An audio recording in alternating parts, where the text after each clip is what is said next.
Yes, I know it's taken well over a year, but just like a delicious cheese, it's always better if you wait a little bit longer.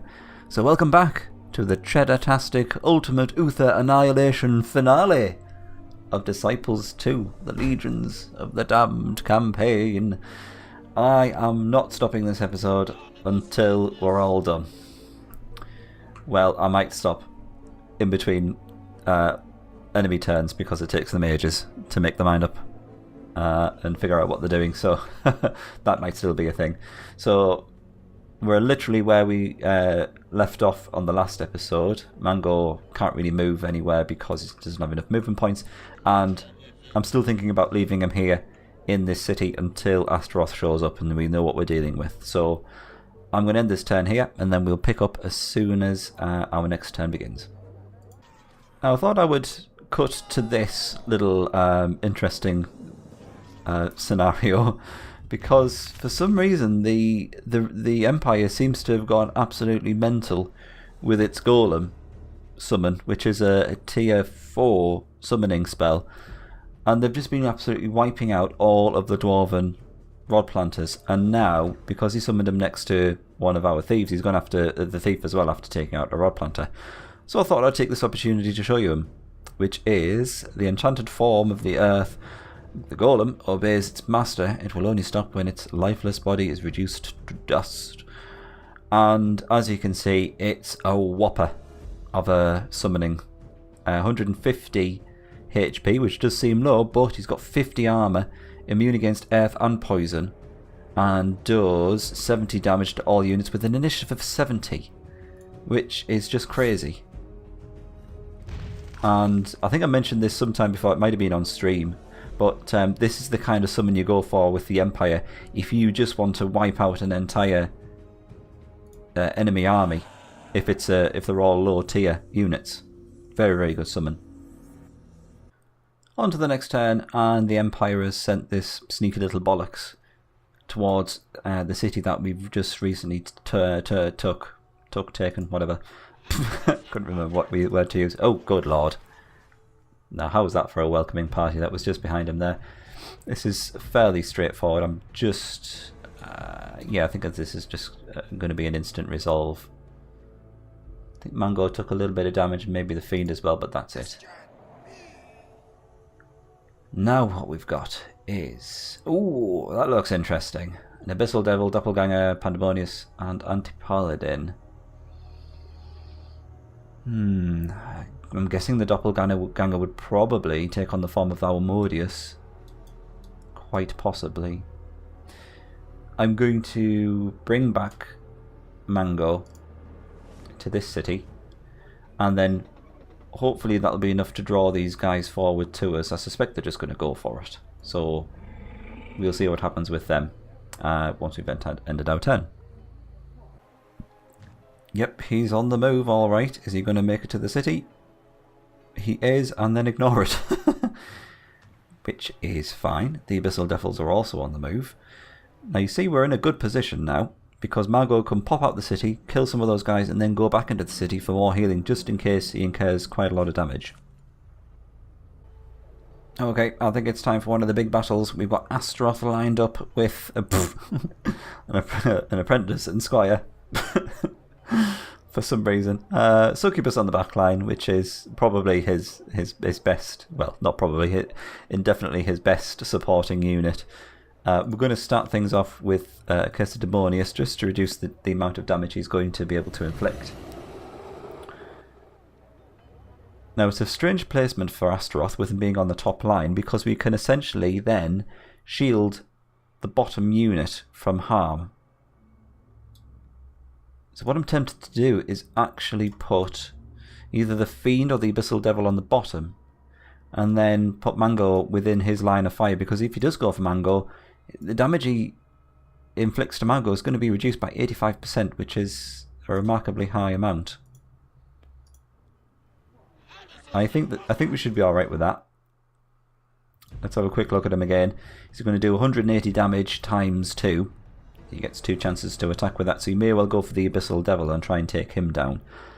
I'd quite like to get rid of the Succubus, which we can do if we combine Mango's and the Mordius's attacks. So let's do that.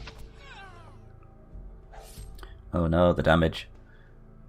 Now, we will probably have to use the Fiend to kill this guy. Sadly... Oh no, that's fine. Yeah, I was going to... Oh, yeah, this is where I got confused before, because for some reason the Abyssal Devil does... his Petrify attack is mind-based, whereas Petrify normally is Earth-based. Oh, he's going for Mango and doing a pitiful amount of damage. So I'm more than happy for him to do that. He is immune against fire damage, though. That's a bit sad. But if he's just going to keep on going for Mango, then this is going to go fairly well, I think. You might as well defend now. Mango does still have a potion of restoration to use in battle, just in case he does require it. But I don't think that's going to happen. It's not looking likely anyway. I think we're good. We're going to pip him to the post in terms of damage.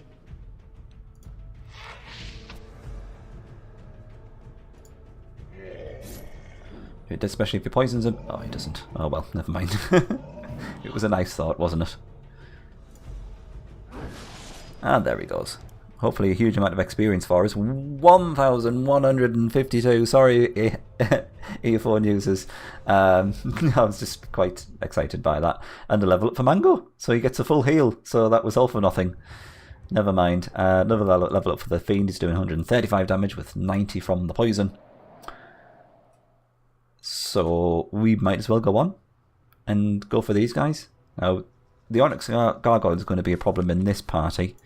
So I have taken the opportunity to research the Tormentio spell, which we shall cast upon him, which will reduce the armour of that Onyx Gargoyle by 50, therefore removing one of his best traits. I'm wondering if I should actually go for the Incubus instead, though.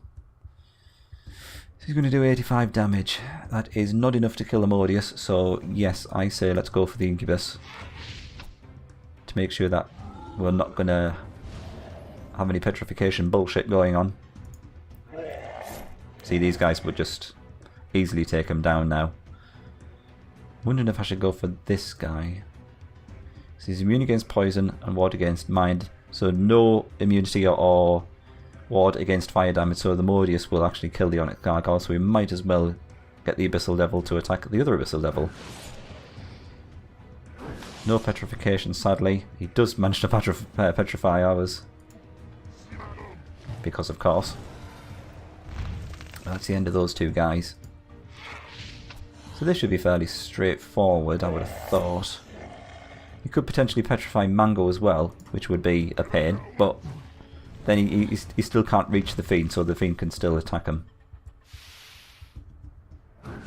No, he's still going for the other Abyssal Devil. That's fine. For he's now dead. And another level up for the Fiend. He's caught up just about to the Abyssal Devil in terms of HP.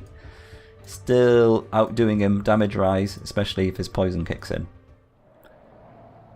So that went rather well indeed. I'm a little bit concerned about these guys being able to reach Mango. Especially as his guys are a bit damaged. So that might be a slight problem, but I don't know.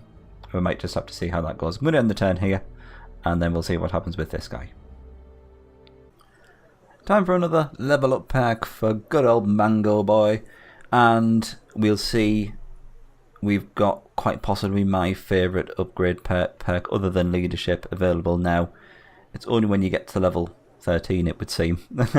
It's First Strike, which increases the initiative of the leader by 50%, and it's a bit of a no-brainer.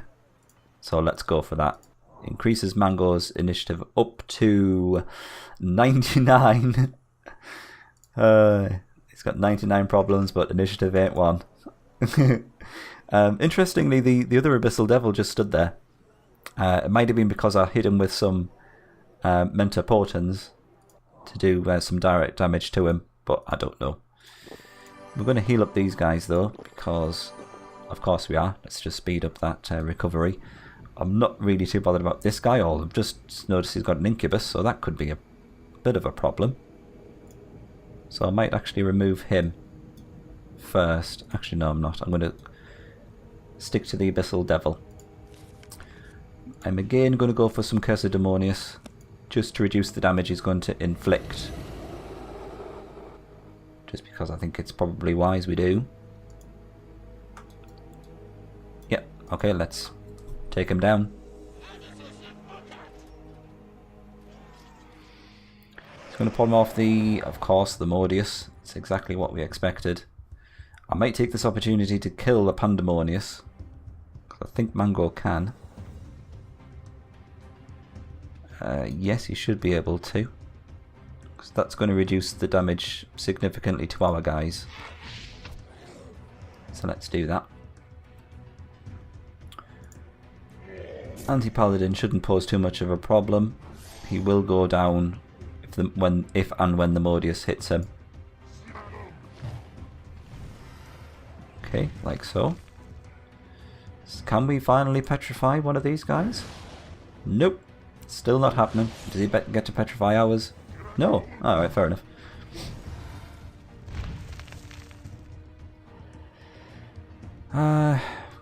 Now, I think it's still probably a good idea that we take down the Mordius. We're just going to have to, although he's going to take on the fire ward from our Mordius, so we're not going to be able to kill him in this turn, sadly. Oh no, we are. Alright, yes, we attacked him before. Sorry, I'm getting old and very confused. I didn't realise we'd already took care of his ward in the last turn. Oh, come on. One HP, really. Let's have some overkill. Wow, that was stressful. And a much deserved level up for the Abyssal Devil. He's up to level 6, doing 155 damage and gets a full heal. So that kind of saves us having to send Mango back to the city. So we might as well stay here and kill this little douche as well. We'll go for the Incubus, just because I don't really like them. Oh, he's running off anyway. So it seems we have little to fear. We should be able to kill him, because Mango should be able to fire because of his first strike ability and kill the guy before he runs off. There we go. Another level up for the Fiend. 141 damage, 96 from the poison. So that was another full heal for the Fiend as well. So everyone that seems to be our main source of healing at the moment, is actually all of our units leveling up. So anyway, I think we're not too far off Uther. He's Joni there, so we'll end the turn here and we'll catch up in the next turn. On to the next turn, and let's see what we've got awaiting us in this area. I suspect it's not going to be a lot. I think we're probably just looking at the Empire capital and Uther, and that's more or less it. What have we got down here? That's a Demonologist and a couple of units which are bursting for a level up. We've not got a lot of stuff waiting for us here. That is a little bit scary. 2 ranged units is bad news for our Mordius. That is, wow, Tiamat. We've already managed to kill one of those before, so it's not too much of a problem. Can we get directly to Demon Uther though? That's the question. We can, so we could just forego all this and go straight for this guy.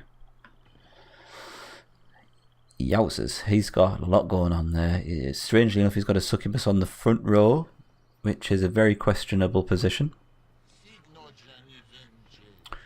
Doppelganger will probably go for our Mordius, I'm guessing. And Demon Uther on the top row there. Alright, let's give this a preliminary go. We might win, we might not.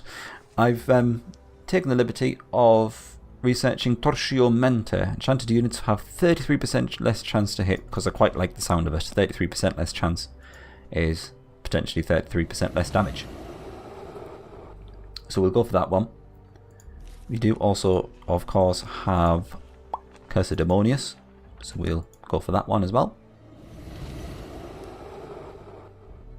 And I don't think he's got any units with armour, but let's try it anyway. No, we can't cast that, so no units in there have armour, including Uther as well, so that gives us a good idea of what we're up against. Can't quite remember if Uther is immune against fire damage, so we might forego buffing up our Mordius.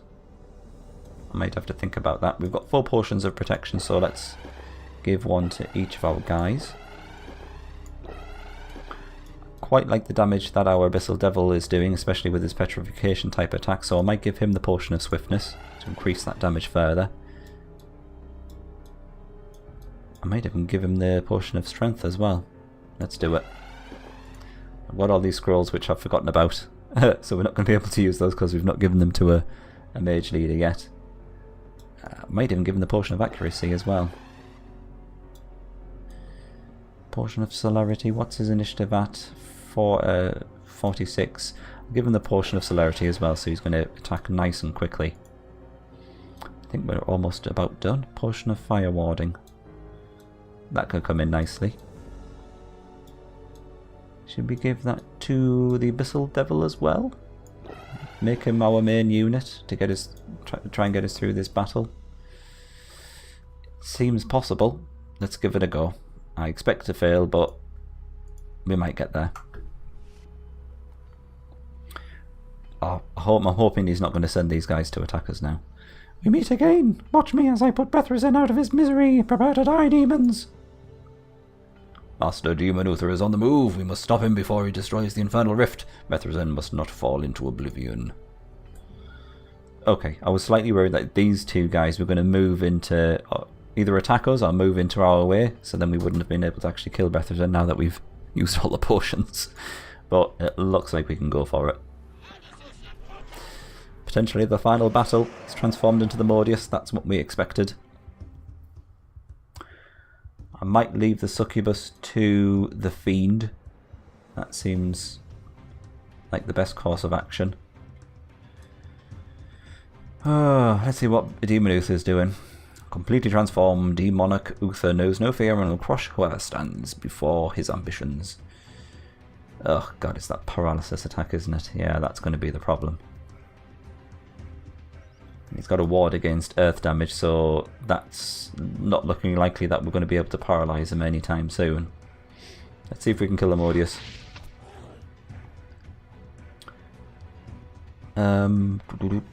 Could we potentially paralyze the Tiamat? Seems like it's worth a try. No. That's a definite no. Ugh. Paralysed both of the people that he managed to hit, which weren't warded. Surprisingly, he hit everyone, despite having only a 62% chance to hit, which I find a bit strange. Also, sadly, the Succubus is now going to be able to take a turn because the Fiend has been paralysed. Okay, that's not a huge amount of damage. That's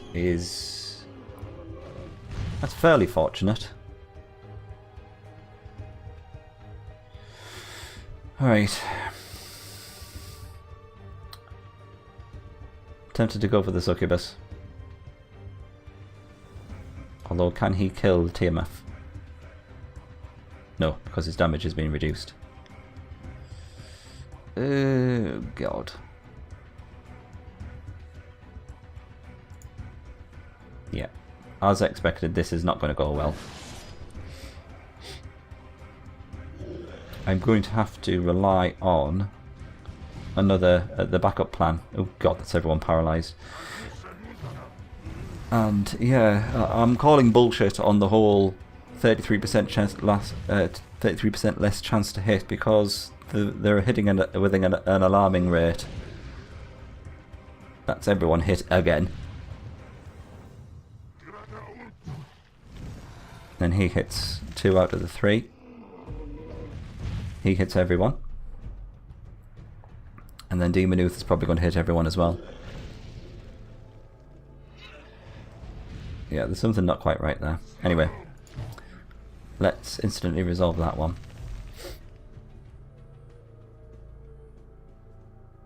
There we go. It would have been funny if during the instant resolution Mango managed to kill everyone in his rage, but sadly that's not the case. So I'm going to reload and then we'll pick things back up where we left. And the backup plan is to send someone to this magic tower and grab us some useful Empire-based buffing spells. Take 2 of Operation Spanky Times for Uther is a go. We are fortified with some spells from the Empire. We've got Strength, which is going to increase our units' damage by 10%. We've also got Holy Strength, which is going to give our units 20% greater chance to hit. Is that worthwhile doing? Yes, it is. Next is, what was it, Holy Armor. Our units will receive 20% less damage from attacks. Then we've got one of the best of the Empire spells. We've got Call to Arms. Increases by 33% the damage inflicted by enchanted units in battle. Fairly mana heavy, but very, very much worth it. Next we've got Torchiomenta, which we're going to cast on Uther. Although fat lot of good that did last time we did it. But we'll do it anyway. Might as well still go for some Mentor Portents on him. Just to reduce his HP slightly. Probably didn't do anything because he's warded against it, but will have damaged the other units that he's got with him, so we can concentrate more on Uther. That will reduce the damage he inflicts. I think we're almost just about done with spells. Let's move over to our the Archmage that I recruited and use these. Might as well use these scrolls as well. We've got Stone Rain. It's worth a try. Well, it's worth a cast anyway, considering these ones are free. It's just scrolls that we've accrued. Tempest, which does 50 points of damage. We've also got, no, not that one. We've got Vengeance of Ymir, which is 75 points of damage. Smashy, smashy. And Ancestor's Call, which is just ridiculous. Increased by 33 the armor of all the caster's units. We're only really concerned with Mango though. But that's exactly what we want.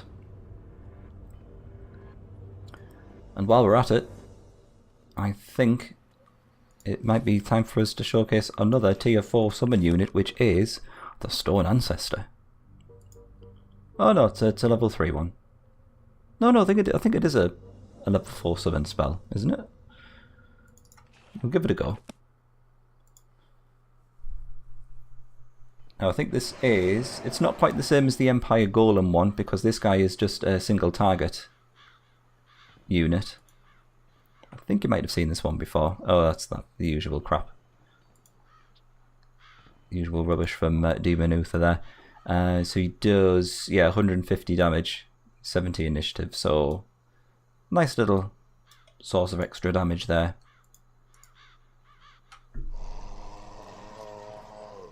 And he seems to burp when he goes into battle, because of course he does. Are we going to get a actually manage to attack?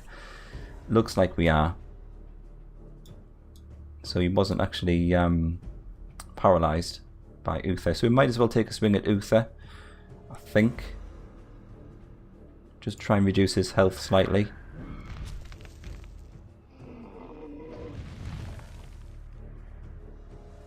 Okay, I think that's all. Oh, we have another go at Uther. I like it. Hopefully, this guy isn't going to give either of those two a level up. Oh man, he actually managed to miss. I don't believe what I'm seeing, folks. This is most unusual.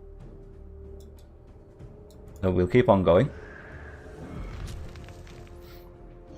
This might be the run that we've been waiting for. Right, that's him dead. Okay, that went suspiciously well. I'm quite tempted to use that other scroll, that Summon Valkyrie one, just to do a little bit more damage.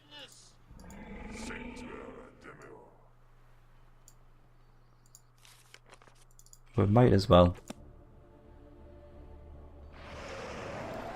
Seems a bit daft not to, especially if she can damage both of them. I think she does at least about 50 damage. And she sounds a bit like a horse, which is another bonus. Yeah, 55 damage. Great stuff. He is warded, of course, which I forgot to think about, but never mind. And I thought she was going to get another attack in there, but sadly not. Okay, so we've only got the Tiamat and Uther to worry about in this final battle. So let's potion up, see how we get on. This is the potion of protection. We're going to give it to everyone, just because we can, so everyone is very close to the maximum armor of 90. This potion of swiftness, let's give this to some of our slower guys. To those three. Mango, of course, has a ridiculously high initiative, so he doesn't really need it.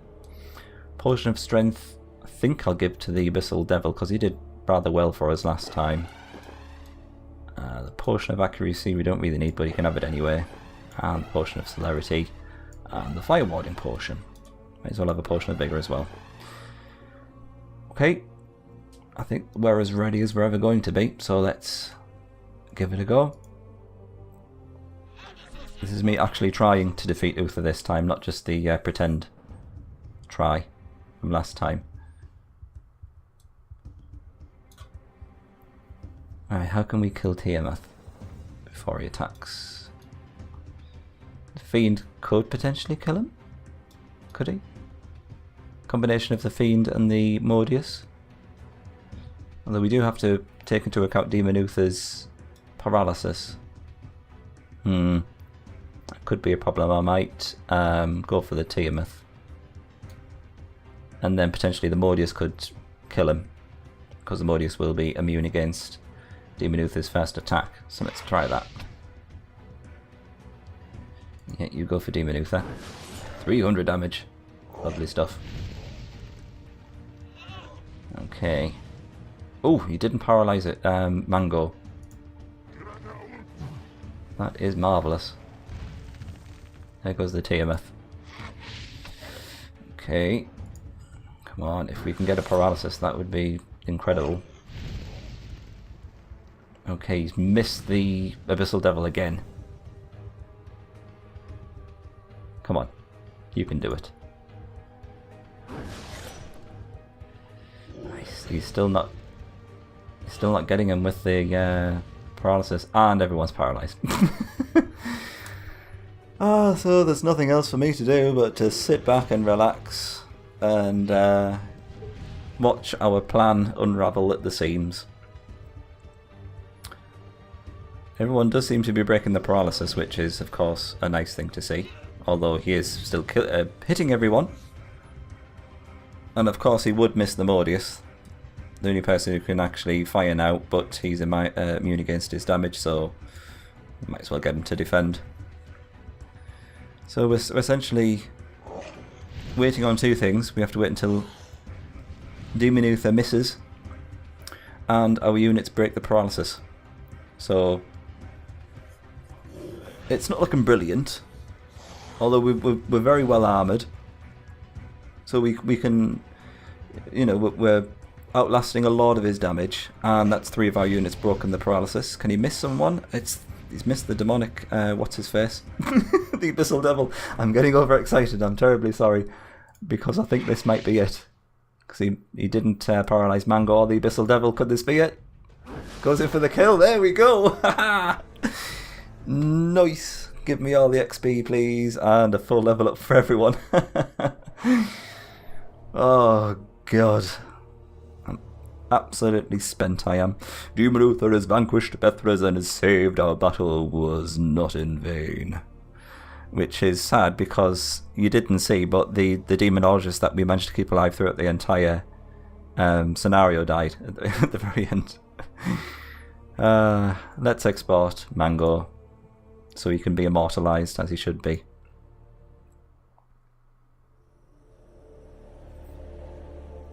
The desperate battle to save Bethresen was finally won. Without a ruler to guide them, the demonic legions would lurk in the shadows, preying upon the virtuous, awaiting the return of their evil deity. Well, isn't this a happy ending? You want some tasty FMV, don't you? This is what you came for, wasn't it?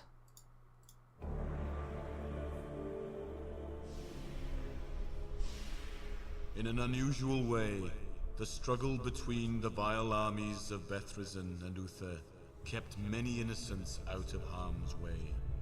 The wars focused evil against evil, serving to sidetrack the Legion's forces. The infernal cohorts did not envision that the rebirth of Bethresen would be delayed by these attacks. They nonetheless knew that Bethresen's rebirth would come in time. And time was not a concern for these devils, who dwelled in a void of timeless obscurity.